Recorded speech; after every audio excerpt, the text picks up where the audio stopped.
Hello,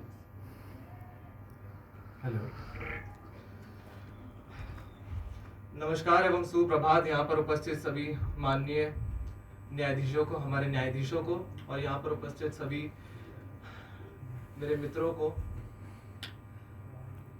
बदलाव जरूरी है। आज हम 21वीं सदी में खड़े हैं, जहां हमारे लिए सबसे बड़ा प्रश्न ये खड़ा होता है कि क्या एआई उपयोगी है। मेरा मानना है कि भारत के विकास के लिए एआई सबसे ज्यादा महत्वपूर्ण है। आज पूरे विश्व भर में 77% ऐसी कंपनियां हैं जो एआई की मदद से अपना दिनचर्या, अपने हर दिन के काम करती हैं, और उनमें से 80% ऐसी कंपनियां हैं जो कि सिर्फ और सिर्फ एआई पे निर्भर है। और पहले जो काम इंसान 10 घंटे में करता था, आज वो इंसान कुछ मिनटों में कर लेता है। पहले मान लीजिए अगर आपको कुछ सीखना है, अगर कुछ नया सीखना है, नया पढ़ना है, तो एआई बतौर आपकी पर्सनल टीचर बनकर आपको किसी भी समय, किसी भी वक्त आपको बड़ी ही आसान भाषा में सिखा सकता है। चलिए मैं आपको अपने साथ घटित एक घटना बताता हूँ। पिछले साल मैं मियामी गया था, तो फिर वहां जाकर मैंने एक उबर बुलाई। वह उबर आई, मैंने उसका दरवाजा खोला। दरवाजा खोलते ही देखा कि उसके अंदर तो कोई बैठा ही नहीं है। मेरी मम्मी देखकर चिल्ला पड़ी, कहती भूत भूत। मैं कहा नहीं, ये कोई भूत भूत नहीं है, ये ड्राइवलेस कार है। खैर मेरी मम्मी तो ये बात नहीं समझ पाई और रास्ते पर हनुमान चालीसा पढ़ती रही।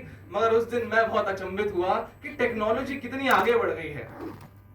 आज कुल 17,000 एआई से जनरेटेड ड्राइवरलेस गाड़ियां हमारे विश्व भर में मौजूद हैं, और ऐसा माना जा रहा है कि 2030 तक उसकी संख्या 1,27,000 हो जाएगी।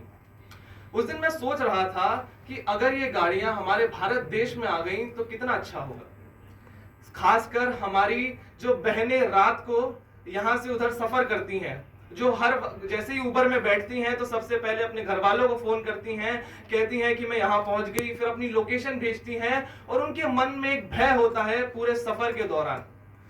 ये सफर के दौरान ये जो भय है वो खत्म हो जाएगा अगर एआई जनरेटेड ड्राइवरलेस गाड़ियां हमारे भारत में मौजूद होंगी। इतना ही नहीं, हर बहन जो रक्षाबंधन पे अपने भाई का इंतजार करती है, हर पत्नी जो अपने पति का इंतजार करती है, हर माता पिता जो हमेशा उस भय में रहते हैं कि हमारा बच्चा घर लौटेगा या नहीं, वो भय खत्म हो जाएगा अगर सरहद पर एआई वाले रोबोट खड़े होंगे, ना कि हमारे जवान।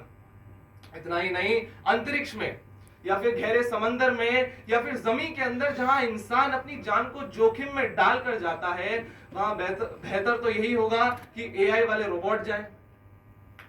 और तो और अंत में मैं 2 सवालों का जवाब देकर जाना चाहता हूं।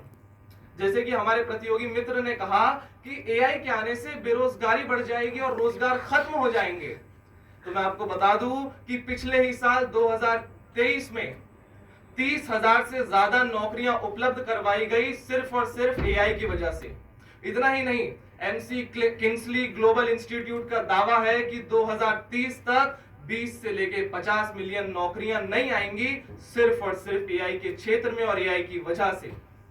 दूसरा प्रश्न जो कि वो भी हमारे प्रतियोगी मित्र ने रखा, और वही नहीं, आज लोग वही सोचते हैं, उनके मन में भी ये प्रश्न उठता है कि अगर एआई आ जाएगी तो हमारी जान को खतरा होगा, वो हम पे राज करने की कोशिश करेंगी या हमारे लिए हानिकारक हैं। तो मैं उनको बस 2 चीजें बताना चाहता हूं। पहली कि एआई को हमने बनाया है, हमें एआई ने नहीं। और दूसरी बात कि एक जो बंदूक होती है ना, वो सरहद पे खड़े एक फौजी के पास भी होती है, वही सेम बंदूक एक आतंकवादी के पास भी होती है। वो आतंकवादी उस बंदूक का इस्तेमाल लोगों की जान लेने के लिए करता है, और वही फौजी उस बंदूक का इस्तेमाल लोगों की जान बचाने के लिए करता है। तो वही बात हो गई कि एआई हमें किस तरह से प्रयोग करना है। अगर हम एआई को ठीक ढंग से प्रयोग करेंगे तो एआई हमारे लिए बहुत ही ज्यादा लाभदायक है, मगर उसी को अगर हम गलत इस्तेमाल करेंगे तो वो बहुत ज्यादा हानिकारक भी है।